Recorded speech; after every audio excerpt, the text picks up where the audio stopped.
Hi, this is Jeffrey Cohen, Chicago Quantum. How are you? We're in week 1, 2022, and coming live to talk to you about our model, our business, what we've been up to, and probably sharing tons of proprietary and confidential information with you.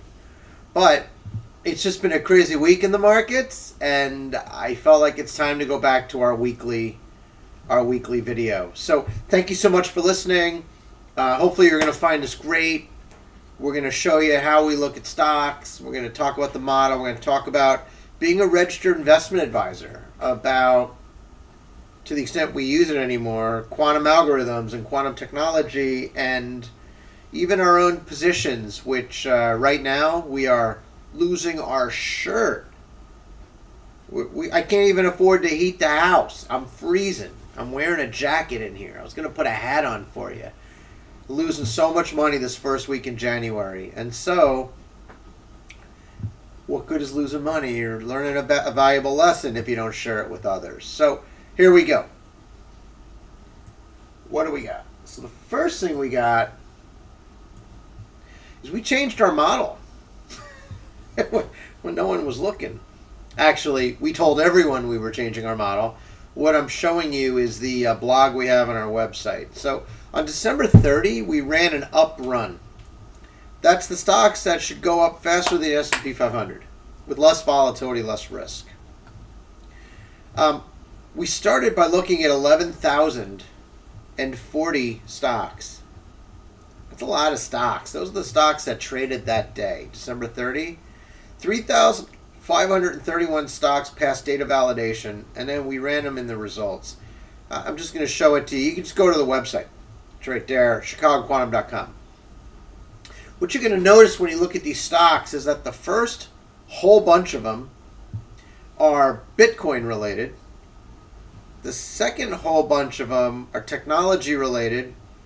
And the third whole bunch of them are consumer discretionaries. So out of 3,500 stocks, the first 35, the first 50 are probably the ones you should focus on. We usually give our clients the top 50. We give them the whole list in a spreadsheet, but they could search on it. It's great, has all the data, but just the top 50, right? And so what you're going to find is these top 50, ones like Verizon, Pepsi, Waste Management, Colgate, Palmolive, Coca-Cola, McDonald's, Berkshire Hathaway B shares, Mondelez, Canadian Imperial Bank, Royal Bank of Canada. These are the ones that if you were to, I'm going to show you. If you were to go to FinViz and go to the heat map and say in the week what went up, Coca-Cola went up, Verizon went up, J&J went up, McDonald's didn't fall that much, Berkshire Hathaway's up 7%. So it was a terrible week in the markets. And yet the model, the third grouping of stocks, which were absolutely low risk, but still with a good expected return, did very, very well. And we shared this for free on the website. So, but what I also noticed was I didn't like some of the stocks. I really took time. And like American Resources Corporation, lost money. I don't want to invest in a stock that loses money. I want to invest in stocks that are technically attractive, right? But that make money. And if I'm going to short a stock, if I'm going to give you a set of stocks to short, I want them to be dogs. I want them to lose money. So not only does the technical analysis say go after it, but it's a dog. It doesn't make any money. It destroys shareholder value every single day of its existence. Well, I don't want to seem too aggressive here, but I'm just telling you how I feel about this, right? And so this was December 30, and I had a real eye-opener because I looked at UAVS, Ag Eagle Aerial Systems. And to be honest, the stock's down 70%, and you know what? They don't make any money. So I'm telling my customers to pick it because it's low risk, high return, but in truth, it's a stonk or a shitgo. And here it is, number 2 in the list. And so I can't vouch for that company because they don't make money. EQOS, Equinex, out of Singapore, same thing. It's a shit go. It's awful. I don't want to invest in it, but my model loves it. And so I had to think to myself, and how do I know that I did due diligence? I read through all the SEC filings, the foreign filings. I tried to piece together what was going on with these companies and wasn't feeling it, right? And so why should you, as a paying client, have to do all this homework? Maybe I can have the model do the homework. So what did we do? So we talked to everyone about the CQNS model is right again. What do I mean by that? Well, so I use Yahoo Finance. So the question is, what do I mean by the model is right again? Jeff, that sounds pretty egotistical here. First off, these are my positions, and we're losing our shirt right now. This is the worst week I've ever had in trading because I didn't follow the model. I'm going to follow the model next. In fact, I'm thinking of starting a fund that follows the model, and I'm the only investor. And that way I could just post how the fund is doing with my own money in it. And so, make it easy. But just for now, I got lists and stuff, and I'm going to show you. So these were the top stocks that were supposed to go down that I ran on January 5th. And so, just because of how I entered this stuff, the ones at the bottom are the worst. So the ones at the bottom, LWLG, was the one that you should have shorted on the 5th. And then AADI, and then Regan Cell, and MB Square, and Ocugen, and Cortexamin, and AeroCentury. Now, some of these you can't really short. Like AeroCentury, it's a total thing where you can't really get access to the stocks. But if you could, you should, right? The model says it's dog. Sava. Now, I'm not saying these aren't great companies. I'm not libeling the companies. I'm not saying that the employees that work there are bad. What I'm saying is that those stocks move too much for the expected return that you're expected to earn. The expected returns are calculated from like a 1950s capital asset pricing model. I'm not saying it's right, but it's consistent. It's 70 years old. There's so much academic literature. It's crazy. So, fine. Capital asset pricing model. Expected returns for the next year based on this year, expected or actual returns of the market risk premium times beta. If you can follow all that, you should be a client. So what happens, right? So this is how they did today. So I counted them up. 1, 2, 3 dogs, 4, 5, 6 dogs. Well, and look at those numbers: 8.5% down in one day, 8%. This is like my portfolio, down 16%. Well, but what went up? Oh, one of them went up under 1%. One of them went up under 1%, under a percent, 2.4%. Oh, but another one dropped 9, 6, 4. So when you add it all up, 25 stocks went down. 9 stocks went up. Now, yesterday, same thing, except I think it was like 30 and 5. So if we would have ran the model for you, and you would have taken the 35 dogs. Now forget the quantum part where we put them together and we find the best portfolio. Just do it the old-fashioned boring way. These are like 37 stocks, 40 stocks. Short them all $1,000. It's $40,000 invested. At the end of the day, how'd you do? And what you would have done is you would have made money on 25. You would have lost money on 9. You would have broken even on 3, except for the borrowing costs. So maybe we use options and puts. I don't know. We're going to figure this out. But you would have made a lot of money today. On a day when the market was down, 0.4, 1.0, 1.2%. It wasn't like the market crashed. but you'd have made a boatload of money if you wanted to be a bear today. This is your bear investment. So I just want to share that with you because we're blogging it. And no one reads the blogs and no one really seems to care. But I care because I want you to be a paying client. I want to run the models for you. And who knows, maybe eventually we'll become a discretionary fund. Right now, we just get paid for good, honest work. We run the model, we write a report, we find insights, and we give them to you as a client. All right. So we changed something. Oh my. What do you mean, Jeff? You changed something? Well, UAVS made me feel bad. Remember I just talked about that. What are you picking dog shit companies for, Jeff? Why are you telling me to buy UAVS? Or MVIS, right?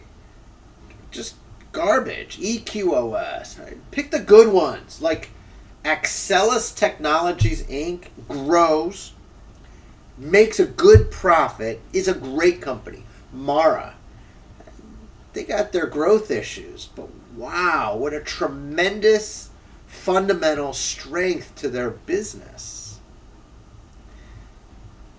And then finally, the worst pick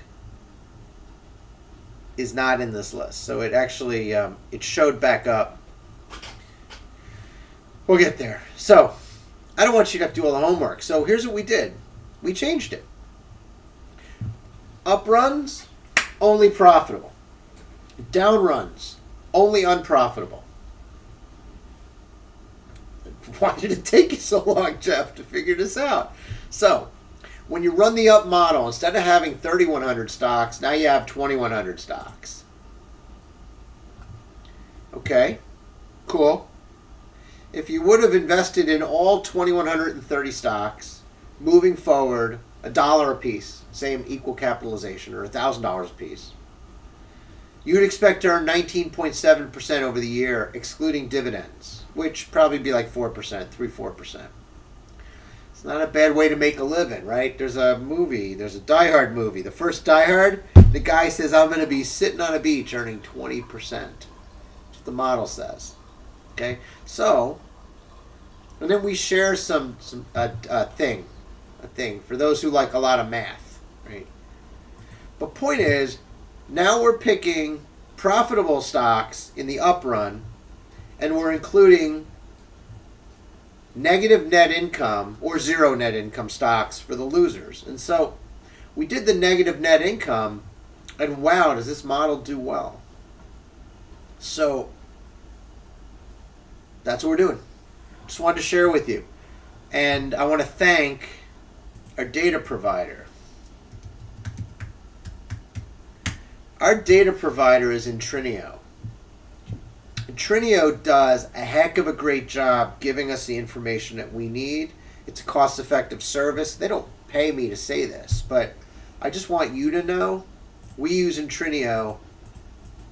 Terrific data at high speed, high volume, lots of data. We get the data we need from them. And so if it wasn't for them, I'd be out of business. I also want to make a shout out to Dell Computer, Hewlett Packard Computers, Hewlett Packard Enterprise, and Apple. For that one. We love all the technology, all the gadgets, right? We can't run without powerful Dell servers. We just can't do it.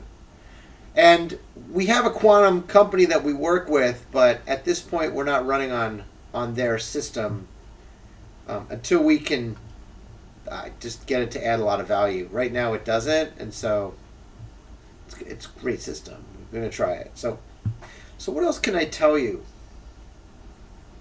Well, the first thing is, if you follow the model, you make money. If you follow the Jeff Cohen, I'm already in Corbus, so I might as well stay in Corbus. Well, I just want to show you.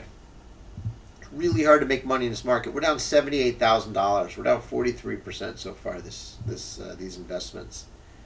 Whether it's GrowGeneration, Corbus, American Shared Medical, American Shared Hospital Services, or Satsuma, it's been a very, very tough first week of the year because we didn't follow the model, because we were very long, very long. We weren't a long short, which in this case now would have made sense. We've had individual client specific news. Corbus, just to show you, it's awful. It is awful. It is awful. I can't even find it. So they published a research. The research came out. Hang on, let me find it for you.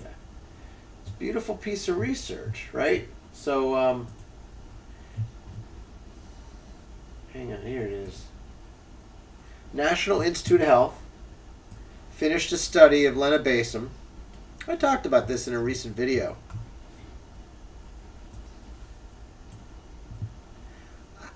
I'm not a doctor. I can't even understand what the article means.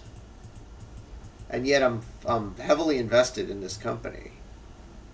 What I think it says is that lenabasum is a cannabinoid type 2 receptor reverse agonist. So it makes it not work so well. So if you think about it, right, you smoke pot, you get the munchies. Well, what if you could smoke pot and not be hungry? Well, you'd lose weight. Be great weight loss. What if cannabis could make inflammation and swelling at the cellular level go down? Well, then diseases that are based on inflammation, chronic inflammation, such as DM, such as lupus, SLE, and other diseases, they wouldn't hurt you anymore. So let's be honest, right? I was always a sports guy. I was very active out in the field, right? Foreign countries, doing cool stuff. And it hurts, right? You take a lot of Motrin, a lot of ibuprofen, because you want to bring the swelling down, because things get hurt on your body. So imagine if you could take a pill and it could reduce the inflammation that occurs in your brain, in your lungs, in your heart, in your joints, right? And so lenabasum works on the endocannabinoid system, and it reduces the cannabinoid type 2 receptor, right? So what does that really mean? Well, what I think it means is that certain cells were down regulated. So certain 12 weeks of treatment, certain things that are supposed to help with inflammation helped. However, not everything was helped. And so there's a question about whether lenabasum needs to be combined with another treatment. This is where I don't understand the science so much. But maybe there's this thing called B cells and T cells, and maybe we need another medicine or another drug or another molecule that shuts down those things. So this would be great. It would be great if they could work together, right? And so, to be honest, I don't think Corbus needs to take on Pfizer. They could probably work together, put some of these molecules together, have a killer drug that saves people's lives where there's no treatment today. So we're in. The model doesn't even look at Corbus anymore because it's too small. We set a $250 million market cap level. And so I got others I like too, but GrowGeneration is the real shocker for me, because that one, I love it. It's a profitable, growing company which is investing in their growth. And yet, stock's down 80, 90%. It's awful. So that's it. So this is why I'm thinking invest with the model. You can still have a few bucks on the side for your bets. But this is a way to do a technical bet, a technical analysis bet that I think would make clients, or at least make ourselves, a lot of money, non-emotionally, and in a way that could be somewhat automated and is highly proprietary because we're the only ones with the model. And so we run it, make our trades in the morning, let's say within the first 15 minutes. You don't have to do it every time because not every stock turns over, right? And so you're long some, you're short some. You'd have two portfolios. You'd have the up portfolio, the down portfolio, depending on whether emotionally you like to invest in markets that are up and make money when it goes up, or you want to invest in stocks that go down, especially when the market goes down. This gives you a choice. You're either the up or you're the down. Love that. So, what else can I talk about with the company? Probably not a whole lot. We are a registered investment advisor. It's official. We did it. We're not in jail. We actually are bona fide registered investment advisors. Gone through so many background checks and so many business checks that it's crazy. We're very clean. And so we're registered in Illinois, so we prefer Illinois clients because if you're outside of Illinois, we can only have 5 per jurisdiction. And so we are a founding member of the Quantum Economic Development Consortium. We do have a paying client that does use us for quantum computing programming. It's awesome. It's successful, the project. We have a Better Business Bureau A+ rating. We're listed on the Securities Exchange Commission website. We're overseen by FINRA. It's great. And we advise clients both on even maybe building their own algorithm. So some clients may not, most clients, let's be honest, make me money, Jeff. How are you going to do that? Well, we got a model. We got a process. Great. Do it. Some clients will say, look, I don't want to use your model. I want to use my model. I want you to code my model. You can run it or I can run it. It's fine. I'll pay you.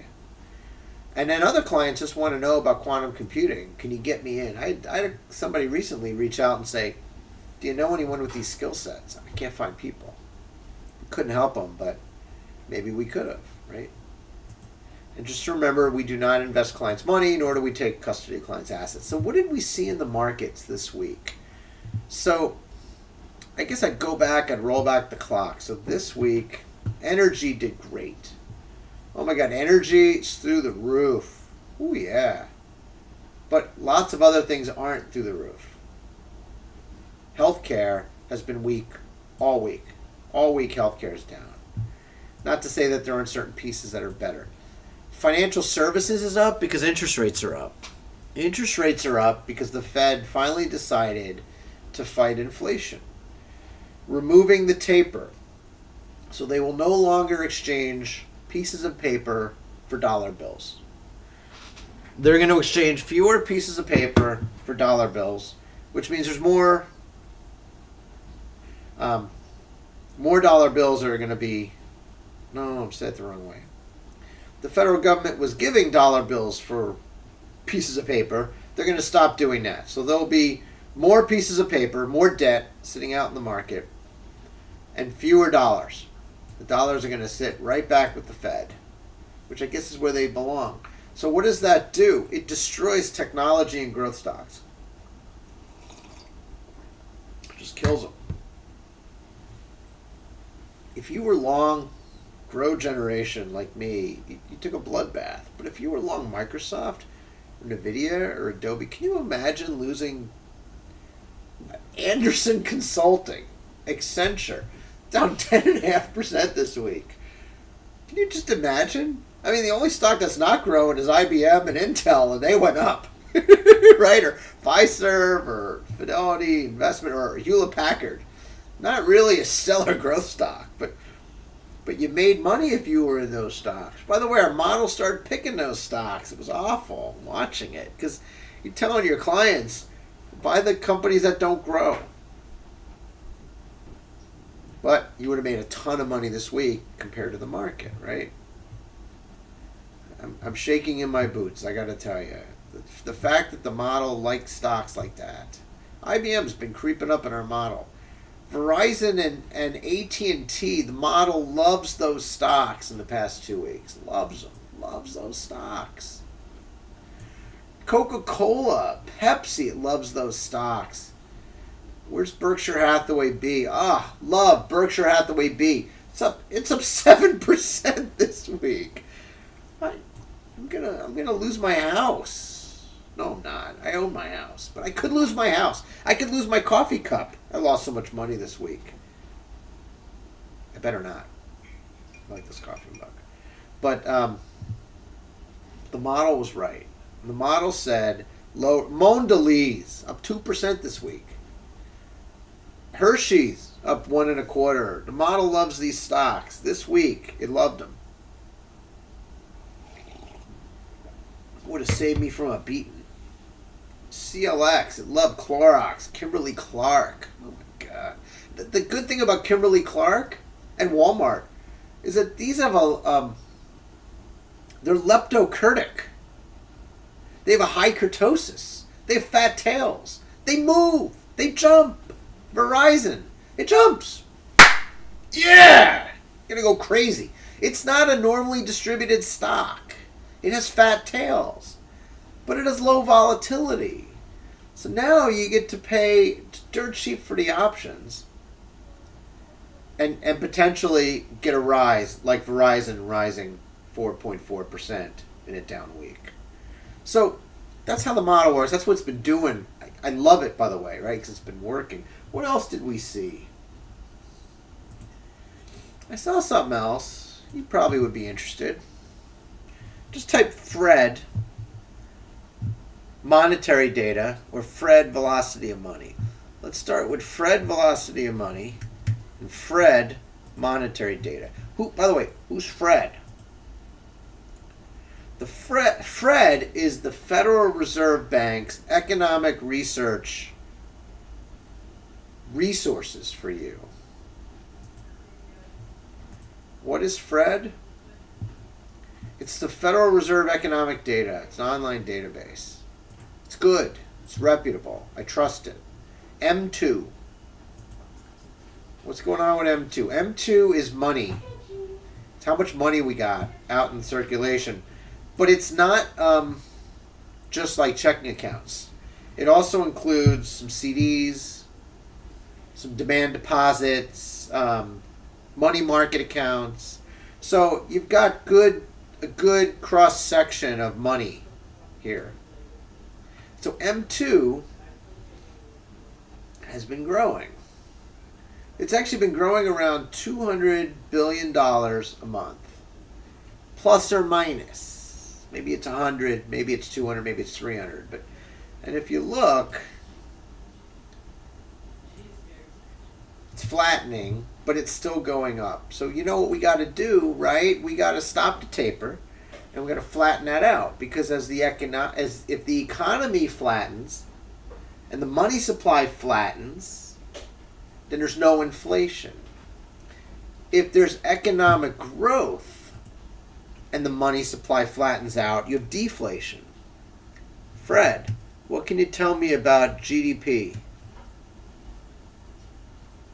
Fred, where are you, Fred?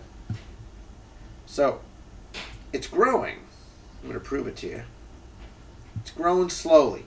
So, Q2 was 22.7. Q3, it's 23.2. So that went up 500 billion in 3 months. 22.0 to 22.7, 600 billion in 3 months. So it's 150, 200 billion a month. So money supply and money supply and the economic growth, GDP, running about the same. So in fact, there's, from a monetarist perspective, you've got half the equation here. Where's the other half, Jeff? Velocity of money. So it's not just how much money there is, but it's how fast it moves. And so I always like to show my wallet, because it's pretty thin these days. Right? What's in your wallet, Jeff? I got a couple of 20s. I'm feeling a little flush. I like it, right? But I bring this up because I'm not taking any business loans, even though the phone rings. And I'm not buying a building, even though I need one. I'm waiting. The whole market's waiting. If you look at the velocity of money now, you're at like 1.115. The velocity of money has always been like 2. 1.5 to 3. Look at that. 1.6 to 1.8, upwards to 2.0. So what's happened is money isn't moving. What do you mean, Jeff? Well, no, money, like, it's sitting in a vault. Like was it Grindelwald? No, Grindelwald was the guy in the Harry Potter. What was the Gringotts? It's like sitting in Harry Potter's Gringotts bank, right? And so, how do I prove this to you? Fred, Where are you? Fred, give me reverse repo. Overnight, reverse repo. No, what the data? All right, here it is. Fine. There's the data. I don't like that it's so small, but it'll do. It'll do for in a pinch, right?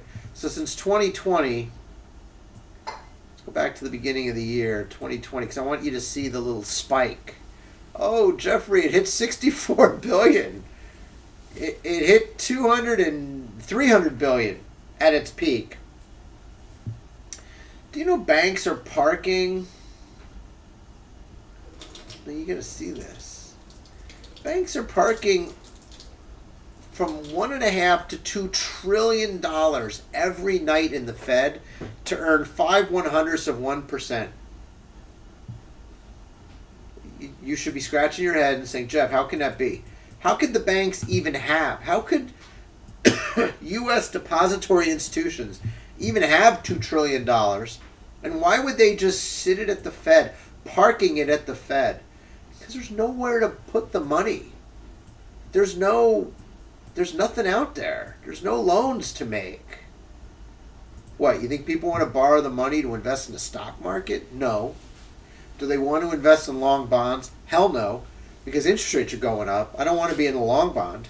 I want to be short. I want to be loose. I want to be cash. I want cash. I want short-term money. So that's how you get $2 trillion sitting there. Now, how much money is there? I mean, is $2 trillion even that much anymore? It is. There's only $22 trillion of money. And 10% of it, 9% of it, is sitting on the Fed's balance sheet every night by the largest U.S. depository institutions, just leaving the reserves there. They pick it up the next morning. It's crazy. I never even heard of this. So money isn't moving. That's why inflation is what they call transitory. So I was looking at something. You know, there's like a problem in Kazakhstan, which means they're not going to be pumping oil. Nigeria, Russia. These places can't get the oil out of the ground. It takes expertise and capital. They don't have it. So what's going on with oil prices? Let's go to a nice reputable site. CPI. Consumer Price Index. Bureau of Labor Statistics. Energy. I typed it. I typed it and I got to the news release. December 10. I guess January 10 isn't here yet, so we're going to use last month's. Okay? Jeff, tell me, inflation. What is it? Well, all items is 6.8%, 12 months unadjusted.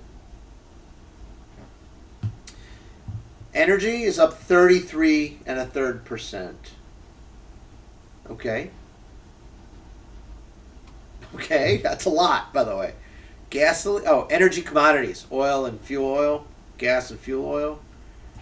It's up 57.5% over the year. So, and used cars are up 30%, 31.4%. So I got energy up a third, and I've got used cars up. What else is up? Hamburgers? Pork? Oh. Nah, not much. Food's up. Food's up 6%. I mean, yes, that's a lot. But part of that food increase is going to be because of the energy increase. Because I got to put the stuff on a truck. Or I got to use energy to grow the food to feed to the animals.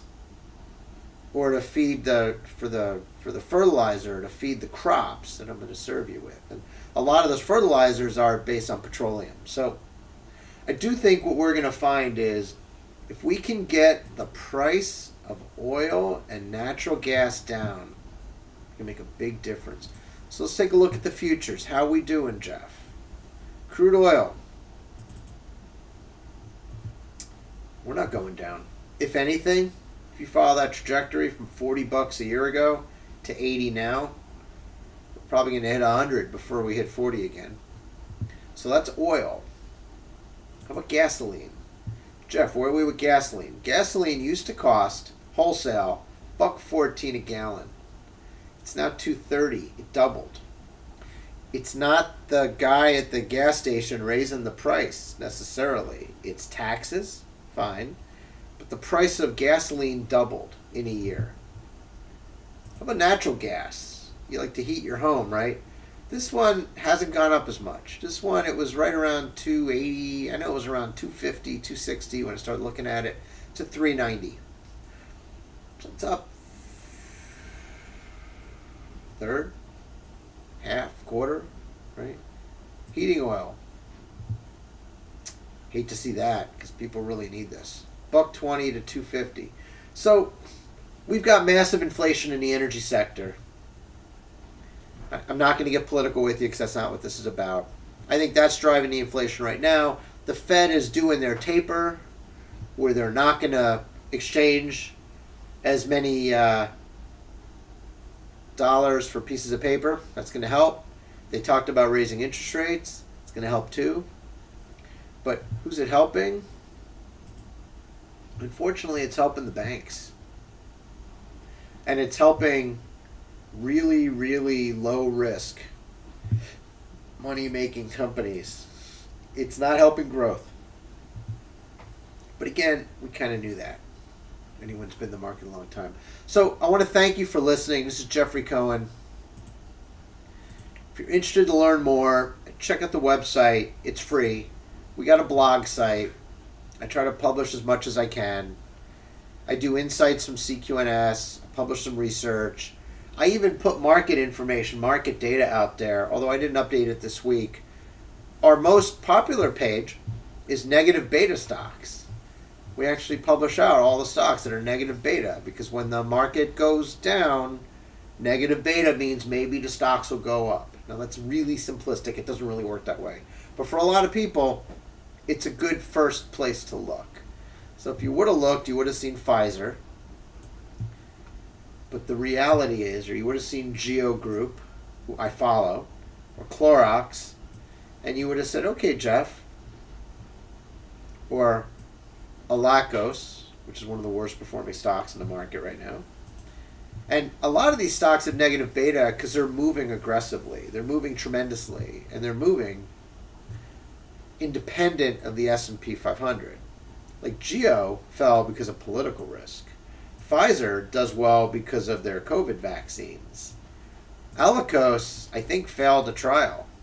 AMC, go apes, right? And GameStop, go apes. That's a meme stock. This is what it is, right? Different moves. Oh, and Naked Brands is also a meme stock. So, all right.